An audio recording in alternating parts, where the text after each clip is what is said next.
Sot në gjykatën e Lezhës u zhvillua seanca e parë dëgjimore për portugezin Ruben Saraiva, i cili akuzohet për vrasje me pagesë të biznesmenit Ardian Nikulaj. Ngjarje kjo e ndodhur në prill të vitit 2023 në lokalin Koral në Shëngjin. Në sallën e gjykatës, Saraiva u shoqërua me masa të rrepta sigurie dhe me prezencë të shtuar policore, ndërsa përballë tij u paraqitën të paktën 10 dëshmitar, përfshirë kamarierin dhe personelin e lokalit, të cilët dhanë dëshminë e tyre gjatë një seance që zgjati disa orë.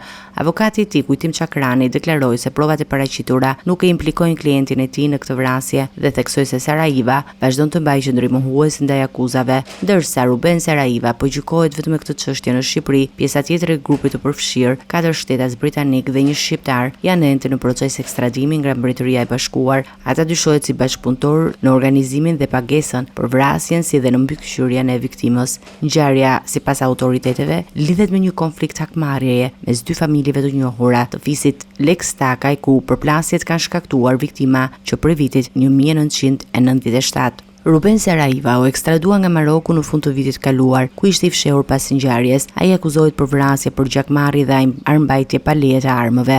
Prokuroria e Lezhës e ka dërguar këtë dosje për gjykim që në mars të këtij viti, ndërsa gjyqi vijon në shqyrtimin e dëshmive dhe argumenteve të palëve. Në seancën e radhës pritet të vazhdojnë dëshmitë dhe të shqyrtohen elementet e mëtejshëm të kësaj çështje të ndjeshme që ka tronditur komunitetin e Shëngjinit dhe më gjerë.